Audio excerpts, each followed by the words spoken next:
तो दोस्तों first time YouTube में हम आ चुके हैं जॉली LLB 3 का एक्सप्लेनेशन लेके। जॉली LLB जो एक बेहतरीन फ्रेंचाइज है जिसका पहला मूवी आया था 2013 में जॉली LLB, फिर 2017 में जॉली LLB 2 और आज मतलब 2025 में रिलीज हुआ है जॉली LLB 3। इस मूवी में अरशद वारसी और अक्षय कुमार का बेहतरीन जोड़ मिलाप दिखाया गया है। कोर्ट रूम ड्रामे के साथ आप लोगों को बहुत पसंद आएगा, मतलब दो जॉली एक साथ। वीडियो को कर दीजिए लाइक, चैनल को सब्सक्राइब, एंड में आपके लिए बहुत सारा गिफ्ट। तो चलिए एक्सप्लेनेशन शुरू करते हैं जॉली LLB 3 का। मूवी की शुरुआत में हमको 2011 का सीन दिखाया जाता है जो कि राजस्थान का प्रासुल विलेज का होता है, जहाँ पर हम राजा राम सोलंकी को देखते हैं जो कि किसान होता है। आज वो अपने बहू को लेके कोर्ट में गई है, उसके ऊपर केस चल रहा है क्योंकि उसने अपने जमीन के लिए ब्याज नहीं दिया जमींदार को, और जमींदार उसके जमीन को खरीद चुका है।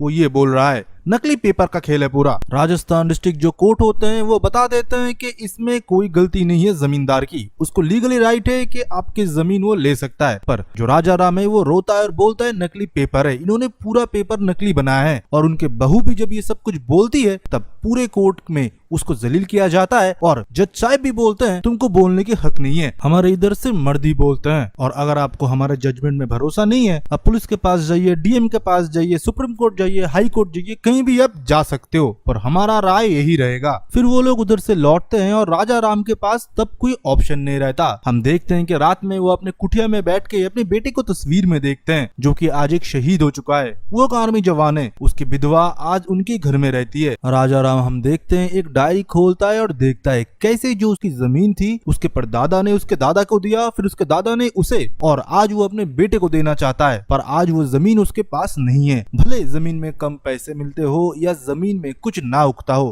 पर जमीन इनकी माँ है और इनकी मर्जी है ये किसे दे या ना दे। फिर हम देखते हैं कि वो रात के अंधेरे में अपने वाइफ के साइड में अपना पूरा सामान रख देते हैं और चुपचाप घर से निकल जाते हैं रोते हुए। फिर कुछ टाइम बाद उनकी बॉडी मिला जाता है तालाब के अंदर, मतलब वो खुद इस दुनिया से चल बसे हैं, ये केस वो और नहीं लड़ सकते हैं। फिर कुछ टाइम बाद हमको दिल्ली कोर्ट का सीन दिखाया जाता है जहां पर हम देखते हैं कि एक केस जॉली जीत चुका है और इसकी मुबारकबाद उसे मिल रहा है और 5000 भी उसको मिला।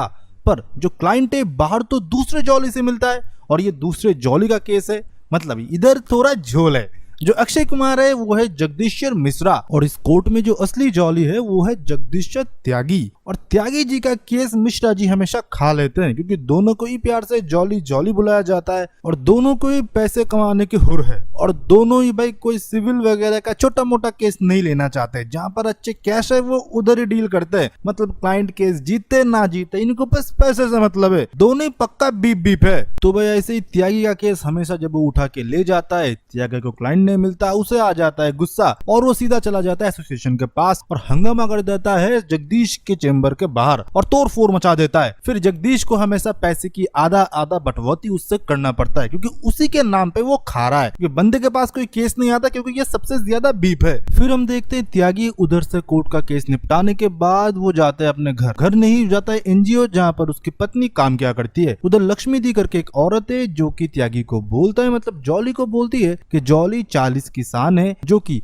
अपना केस तुमको देना चाहते हैं, उनके साथ बहुत बुरा हुआ है। तब जगदीश के दिमाग में क्या आता है, पहले तो मना कर देता है और ये बोलता है कि मेरा शेड्यूल बहुत ही टाइट है। फिर वो बोलता है ऐसे केसेस के लिए मांडवाली करना सबसे ज्यादा अच्छा है, वो बड़े बड़े कंपनियां ले लेने दो, उनको पैसे मिल जाएंगे, बहुत अच्छा है। जब लक्ष्मी दी बोलती है कभी कभी ईमान के लिए भी काम किया करो, तब वो बोलता है ईमान के लिए काम करूंगा ना, कल कोर्ट में भेज दीजिएगा और बोलिएगा जॉली कौन है, और ये बोलिएगा कि 40 लोग हैं जो कि पिटीशन फाइल करना चाहते हैं उस बड़ी कंपनी के खिलाफ। तो आप लोगों को जरूर पता चल गया होगा इसके बाद क्या होगा। फिर से जगदीश केस चोरी करने की कोशिश करेगा और वो फंसेगा क्योंकि इन लोगों के पास उतने पैसे ही नहीं है। ये लोग हजारों किलोमीटर चल के आए हैं क्योंकि जो असली वाला जॉली है मतलब त्यागी, लक्ष्मी दी ने उसका नाम बताया कि फ्री में वो पिटीशन फाइल कर देगा, पर फ्री में तो वो कुछ भी नहीं करेगा। तो जो बदला उसको लेना था मिश्रा से मानो उसने ले चुके हैं, मतलब वो 100 रुपए के स्टैम्प पेपर भी ले आया, टाइपिस्ट को भी बिठा दिया और सब कुछ फाइल फिल करने के बाद जब पैसा मांगता है पर पर्सन 500 रुपीज, किसान सिर्फ उनको पकड़ा देते हैं 2-5 रुपए, लौकी, आधा खाया हुआ गन्ना,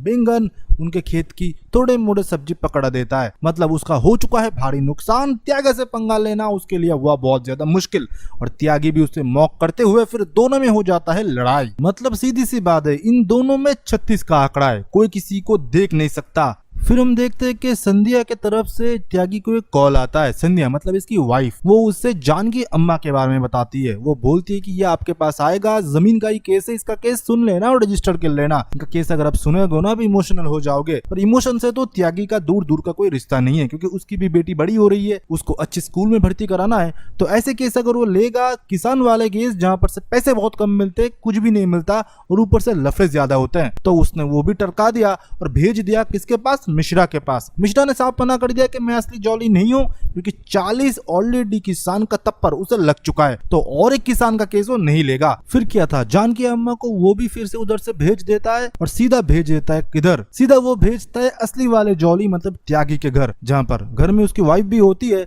और जब उसे पता चलता है कि त्यागी ने ये सब कुछ किया है, त्यागी को वो डांट लगाती है और ये बोलती है ये तुम्हारे पर्सनैलिटी और रेपुटेशन का सवाल है, और मैं जानकी अम्मा की स्टोरी तुम अगर सुन लोगे ना तुमको भेजोगी नहीं। फिर जानकी अम्मा अपने बारे में थोड़ा बताती है, कैसे उसके पति दुनिया को छोड़ के चले गए, कैसे उसने बहुत कोशिश की लड़ने के लिए इन लोगों के खिलाफ, पर वो नहीं लड़ सके। कल की Raja Ram Solanki versus Imperial Group, ये इनके खिलाफ एक पिटिशन है जो कि इसके खिलाफ लड़ना चाहते हैं। अवैध तरीके से बहुत सारे किसानों की जमीन इन लोगों ने हड़प ली है, किसी को लालच देके, किसी को डरा धमका के, किसी को जान से खत्म करके। जानकी अम्मा के मुंह से स्टोरी सुनने के बाद जॉली कन्विंस हो जाता है और इमोशनल अटैच भी हो जाता है इस केस के साथ, और इस केस को वो उठा लेता है। फिर हम देखते हैं त्यागी जाते हैं कोर्ट में मिलने के लिए जज से। जज और कोई नहीं, हमारा सबसे प्यारा गोलू मोलू टेडी बियर जज होता है, जो कि भाई दिखने में बहुत ज्यादा क्यूट है और बट उसका जजमेंट एकदम सटीक होता है। बंदे ने पूरे कोर्ट रूम ड्रामा को मानो संभाल के रखा है और हाल फिलहाल में उन्होंने जिम वगैरह भी ज्वाइन किया है और टिंडर भी शुरू किया है। भाई वो ये बताते हैं कि अभी अकेले रहने से अच्छा थोड़ा टिंडर विंडर कर लो, जहाँ पर सिर्फ राइट स्वाइप करो और आपकी डेट आपके सीधा फोन में आ जाएगा। बंदे ने वेट लूज भी किया है थोड़ा स्टाइलिश दिखने के लिए, और त्यागी उसे थोड़ा तारीफ भी कर देता है तो बंदा और भी फैल जाता है। और बाद में त्यागी और एक केस के बारे में सुनाता है जो कि ठरकी बुड्ढों का होता है और टिंडर ग्रुप में वो फंस जाते हैं। फिर त्यागी को भी फटकार लगाता है और बोलता है भाई तुम वकील हो, वकील की तरह रहो, मैं जज हूँ, मुझसे तुमको क्यों मिलना है। तो वो बोलते हैं सर एक केस के बारे में कि आपके कोर्ट में ही पिटिशन मैंने डाल दी है। फिर हम देखते हैं कि हियरिंग की डेट होता है और कोर्ट के सामने पेश किया जाता है वो वाला केस जिसके लिए इतनी भगदड़ मची हुई है। मतलब जानकी अम्मा वर्सेस इंपीरियर ग्रुप, जो कि बीकानेर टू बोस्टन बनाना चाहता है एक प्रोजेक्ट राजस्थान के ऊपर, जिसके बीच उनका गांव आता है और जिनके गांव में बहुत सारे लोग रहते हैं जिनके जमीन पे इन्हें अवैध कब्जा कर लिया है और किसी को पैसे देके खरीद लिया, तहसीलदार से लेके डीएम तक सबरे लोग इनके साथ मिले हुए हैं। तो हम देखते हैं कि जज बोलता है ठीक है शुरू किया जाए कार्रवाई। फिर हम देखते हैं कि त्यागी बोलते हैं कैसे अवैध तरीके से इन लोगों ने इनकी जमीन को हड़प लिया है, और फिर ये बोलते हैं कि डिफेंस की तरफ से जो इंपीरियर ग्रुप की तरफ से लड़ रहा है वो कौन है। तब हम देखते हैं कि अंदर आते हैं जगदीश्वर मिश्रा, जो कि और कोई नहीं अक्षय कुमार होता है, मतलब जॉली एलएलबी फेक वाले, मतलब जो कि इसका केस चुराता है। वो आता है इनके तरफ से लड़ने के लिए, बंदे को मोटा पैसा मिला है और बंदा आता ही सीधा बोल देता है कि ये तो बिल्कुल फ्रॉड है जी, एनजीओ की तरफ से आता है तो एनजीओ तो पैसा कमाएंगे और इनसे पैसे लूटने के लिए ये सारा खेल रचा जा रहा है, क्योंकि 4000 फार्मर ने ऑलरेडी साइन कर दिया है, सिर्फ इस एक की प्रॉब्लम है। और अब समझ लीजिए कि क्यों एक की प्रॉब्लम है, जरूर इन्होंने कुछ अवैध मांगे रखे होंगे जो कि कंपनी पूरा नहीं करना चाहते, कंपनी का भी तो कुछ एथिक्स होता है ना। तब हम देखते त्यागी चिल्लाता है और बोलता है सर ये भी बिका हुआ है, आप जो देख रहे हो ना डीएम से लेके पुलिस से लेके सारे लोग मिले हुए हैं। तब हम देखते हैं कि जज बोलते हैं भाई वकील जी जुबान संभाल के बात करिए, यूपीएससी दे के बनते हैं डीएम और ये कैसे बिका हुआ है, आप पेपर दिखाइए, पेपर में कहाँ पर लिखा हुआ है कि जो 4000 लोग है इन्होंने अवैध तरीके से सिग्नेचर किया है। सिग्नेचर को तो सिग्नेचर ही माना जाएगा और 4000 लोग में से सिर्फ इनको ही प्रॉब्लम है और ये एनजीओ के पास गई, जरूर शक तो इधर जरूर बैठता है। मैं इस केस को अगली हियरिंग देता हूँ और आज के लिए भाई जॉली मिश्रा जी आपने तो अच्छा डिफेंस लड़ा है। फिर हमको खेतन जी को दिखाया जाता है जो कि एक मीटिंग में होता है, जहाँ पर वो बोलते हैं कि जो महान आदमी लोग हैं उनमें से कभी भी कोई व्यापारी का नाम नहीं आता। आप सेलिब्रिटी को बना लेते हैं, आपका आइडल कोई पॉलिटिशियन को बना लेते हैं, पर आपको पता है ये जो देश है ये उद्योगपति चलाते हैं। देश में रिसर्च हो या कोई भी कुछ भी इन्वेंट हो रहा है उसमें उद्योगपति पूंजीपति का बड़ा हाथ होता है, क्योंकि वही देश को पैसा कमा के देते हैं और वही टैक्स के पैसे से वो लोग हर एक चीज में इन्वेस्ट करते हैं और देश का विकास होता है। तो अगर फैन बनना है, किसी को आइडलशिप करना है, तो एक बिजनेसमैन को करिए। मैं ये नहीं बोल रहा हूँ मुझे करिए, बट बिजनेसमैन को करिए। फिर हम देखते हैं मीटिंग के बाद वो अपने एम्प्लॉय से मिलता है, जो कि उसे ये बताता है कि जगदीश चंद्र मिश्रा ने केस को संभाल लिया है, हमको अगली डेट मिला है, तब तक वर्मा जी भी आ जाएंगे और केस को आगे वो लीड करेंगे। ये वकील है तो तेरा, बस केस को संभाल लिया है। फिर हम देखते हैं कि मिश्रा को बुलाया जाता है पार्टी में, जिस जगह को देख के वो बोलता है होटल, असलियत में खेतन जी का कमरा है, वो मतलब वो उनका घर है। और भाई वो उनके एम्प्लॉय से जब बोलते हैं मेरा 25,000 रुपए बनते हैं, भाई दे दो तो बेटे की फीस दे पाऊंगा। वो बोलते हैं कि तुम खेतन जी की पार्टी में खड़े हो। तब खेतन जी आते हैं और बोलते हैं कि मुझे थोड़ा इंट्रो करा दो ना। वो बोलते हैं कि भाई 1 साल तो मुझे लगा उन तरफ, 1 साल तो मुझे लगा उनके तरफ पहुंचने तक, और 2 साल उनको लगे मेरा नाम जानने तक। तुमको ऐसे ही पहचान जाएंगे क्या? पर खेतन जी इसे ऐसे ही पहचान जाता है और ये बोलता है जॉली कानपुर वाले ना, इधर आओ, तुमने मेरे केस को बहुत अच्छे से संभाला है, तुम्हारा कितना फीस बनता है वो बताओ। वो बोलते हैं सर 50,000 दे दीजिए ना अभी। तो अपने एम्प्लॉय को बोलते हैं और इसे भी बोलते हैं ये लो 50,000 और मेरे लिए सिर्फ तुम काम करो, तुम बहुत अच्छे काम करते हो, और ये जो 50,000 है सिर्फ मेरे लिए काम करोगे ना। वो बोलते 50,000 सर मंथली बहुत अच्छे हैं, मंथली नहीं डेली तुमको मिलेंगे। भाई इसके तो नारे वारे हो गए। फिर अच्छा सा मटन बिरयानी लेके जब वो घर की तरफ स्कूटी से लौटता है, वो देखता है सामने जानकी अम्मा बैठी हुई है। फिर मिश्रा की जो वाइफ होती है पुष्पा, वो बताती है कि कब से अम्मा इधर बैठी हुई है। तब मिश्रा बताती है कि अम्मा अब गाँव चले जाओ, सेटलमेंट कर लो, ऐसे कंपनी से आप जीत नहीं पाओगे, मैं आपको कुछ पैसे देता हूँ। फिर जानकी अम्मा बताती है बेटा पैसे के लिए नहीं हूँ, मेरे घर में कोई भी नहीं है, सारे मर चुके हैं। और कैसे मरा, फिर वो कहानी सुनाते हैं कैसे ये सब कुछ हुआ, और इसके वजह से उनको ये भी बदनामी मिला कि ससुर के साथ अवैध तरीके से बहू का रिश्ता भी दिखाया गया, जिसके चलते हुए मेरे बहू ने भी फांसी लगा ली। वो आया था खेतन चेक देने के लिए 10 लाख का, मैंने उसके मुंह पे फेंक मारा और ये बोला कि मेरी जमीन मुझे लौटा दो, मुझे मंजूर नहीं है मेरी जमीन बेचने के लिए। तब से उसने जिद ठान ली कि मुझे कैसे भी और मेरे जैसे हजारों लोगों को गाँव से उखाड़ के फेंकेगा। फिर हम देखते हैं जॉली ये सब कुछ सुनने के बाद अगले दिन सीधा खेतन के ऑफिस में जाता है और उसके एम्प्लॉय को पीटने ही वाला था। तब खेतन उसे बुलाता है और खींचते हुए जॉली का चेम्बर दिखाता है, जो कि बहुत ही आलीशान होता है, और बोलता है ठीक है ये लो चेक, कितना भी अमाउंट भर लो, तुमको ये सैलरी मिलेगा, मेरे तरफ से मैं तुमको रखता हूँ, तुम कुछ भी करो, कहीं पर भी जाके तुम मुंह नहीं खोलोगे। तब खेतन को वो बोलता है मुझे चाहिए आपके प्रॉपर्टी का आधा। आपका कितना प्रॉपर्टी है? 3800 करोड़, उसका आधा मुझे दे दीजिए, क्योंकि मैं जिनके तरफ से लड़ने वाला हूँ उन्होंने अपने लाइफ की आधा मुझे दे दिया, एक बकरी। तब खेतन को पता चलता है कि ये जॉली का ईमान बहुत है, और ये जितना भी बीप किस्म का आदमी हो ईमानदार बहुत है। किसी भी केस को अगर दिल से छू जाता है ना, वो छोड़ता नहीं है और उसको जीत तक जरूर वो पहुंचाएगा। इसी डर में वो अपने सबसे ज्यादा बेहतरीन लॉयर वर्मा को बुलाता है, जो कि लंदन गया है एमपी का केस लड़ने के लिए। दूसरी जगह हम देखते हैं कि जानकी अम्मा मिश्रा और त्यागी को एक साथ केस लड़ने के लिए बोलते हैं। इनके खिलाफ अगर जीतना है तो जॉली को एक होना पड़ेगा, पर त्यागी को मिश्रा के ऊपर 1% का भी भरोसा नहीं है, क्योंकि इससे पहले इसने बहुत बार धोखा दिया है, इसका क्लाइंट भी चोरी किया है, झूठ मक्कारी तो मानो इसके रग रग में है। ये भी किसी आदमी में कम नहीं है, पर थोड़ा कम वाला ईमानदारी बहुत ज्यादा है। पर हाँ, हमने जॉली LLB 2 में देखा था ना मिश्रा ने कैसे भाई मान के चलते हुए पूरे पुलिस और खोखले सिस्टम की बजा दी थी, तो इस पे भी भरोसा आप कर ही सकते हो। फिर हमको दिखाया जाता है कि बीकानेर में फेज 1 का शुरुआत होता है। बीकानेर टू बोस्टन, उधर एक रेसिंग कार कंपटीशन कराया जाता है, जहां पर सब कुछ पहले ठीक चल रहा था, पर किसान भाई लोग उसके अंदर ऊंट लेके आ जाते हैं और गाड़ी के सामने ऊंट खड़े हो जाते हैं और इसकी फोटो वगैरह लिया जाता है और अखबार वगैरह में छपा जाता है, और खेतन की बड़ी बदनामी होती है। खेतन के हर एक प्रोजेक्ट में ये दोनों जॉली टांग अड़ा रहे थे, वो परेशान हो चुका था। तब हम देखते हैं कि इनका सबसे शार्प लॉयर वर्मा आता है डायरेक्ट इंडिया, और वो घर जाने से पहले वो मिलता है खेतन भाई से। खेतन भाई से मिलने के बाद वो बताता है कि ये केस टिका गया नहीं, मैं सब कुछ संभाल लूंगा, और आपने जो एक स्टेटमेंट दे दिया था टंग स्लिप हो गया था कि उसके ससुर के साथ उसकी जो बहू है उसका अवैध रिश्ता है, वो बता दूंगा कि फ्रस्ट्रेशन के चलते हुए कुछ न कुछ जो रिपोर्ट्स वाले कर रहे थे आपने रस रिपीट कर दिया। तब वो बोलते हैं क्या पता मैंने जानबूझ के किया हो, मीडिया वालों के सामने 10 लाख का चेक मेरे फेस में दे मारा, उसका औकाती क्या है, जो कोर्ट रूम ड्रामा होगा वो तुम संभालो, मीडिया को कैसे खरीदना है वो मुझे अच्छी तरीके से पता है। दूसरी जगह हम देखते हैं कि दोनों जॉली में सेटलमेंट होता ही नहीं है। कोर्ट में केस आता है और पहले वाला जॉली मतलब त्यागा जी केस को लड़ते हैं और ये बोलते हैं भाई तू मेरा असिस्टेंट बन जा, और विक्रम मानो पहली पिटीशन में उसको धूल चका देते हैं। स्पेलिंग तो बंदे ने गलत लिखी थी हर जगह। वो जब और 40 लोग पेश करते ये बोलते हुए कि सिर्फ जानकी अम्मा नहीं है, इन 40 लोगों ने भी पिटीशन फाइल किया है कि उनकी जमीन जो है अवैध तरीके से लिया गया है।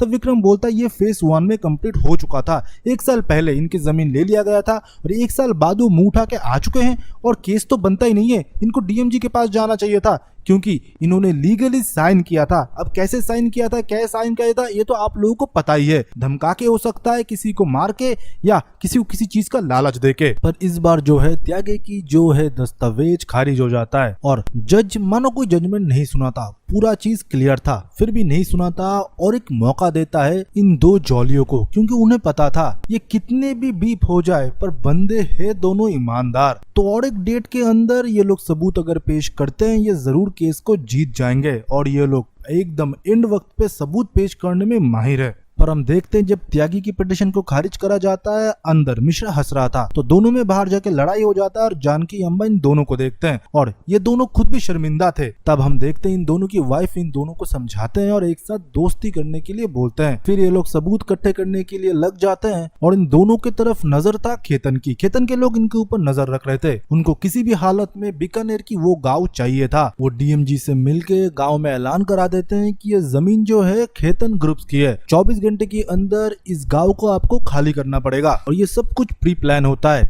दोनों जॉली बता देते हैं कि गांव से आपको हटा के इस गांव में अवैध कब्जा ये लोग पूरा कर लेंगे, फिर हम कोर्ट में भी कुछ नहीं कर पाएंगे, आप लोग धरना करिए। और आपके पॉकेट में सबसे बड़ा हथियार है, अगर पुलिस के पास राइफल वगैरह है, आपके पास सबसे बड़ा हथियार है वो है आपके स्मार्टफोन, उसको ऑन करिए और उनकी तरफ कैमरा कर दीजिए। फिर हम देखते हैं कि उस राइट्स में एक प्लान होता है जो कि डीएमजी की तरफ गोलियां चलाना और पुलिस को भिड़वा देना इन किसानों के साथ वही होता है। डीएमजी के ऊपर टारगेट करा जाता है जो कि खेतन ग्रुप्स के लोग ही करते हैं और भगदड़ मच जाता है, गोलियां चलते हैं और मिश्रा भगता है वो शूटर के पीछे और इधर जॉली भी घायल हो चुका था। शूटर को तो मिस्टर नहीं पकड़ पाता, ये लोग शूटर को भी गोली मार देते हैं। वो जब लौटता है देखता है सारे आदमी घायल थे, कोई जिंदा नहीं बचा है और त्यागी की अभी हालत नाजुक थे, उसे भी वो जाता है हॉस्पिटलाइज करता है। सारा जगह खून खून था, जानकी अम्मा को भी चोटें लगी थी। फिर अगले दिन केस की फिर से हियरिंग होता है जहाँ पर वर्मा बोलता है आपको बस वर्डिक्ट देना है, आप सुना दीजिए, क्योंकि बीच में जो भगदड़ भी मचा हुआ है इसके वजह से मैं भी बहुत माफी चाहता हूँ। एक डीएम के ऊपर गोलियां चले हैं, गांव वाले ने जो सब कुछ किया है सर आप सोच भी नहीं सकते। तब हम देखते हैं कि लॉयर बोलते हैं आज कैमरा वैमरा है, सब कुछ लाइव चलेगा, हाँ सारे लोग देखेंगे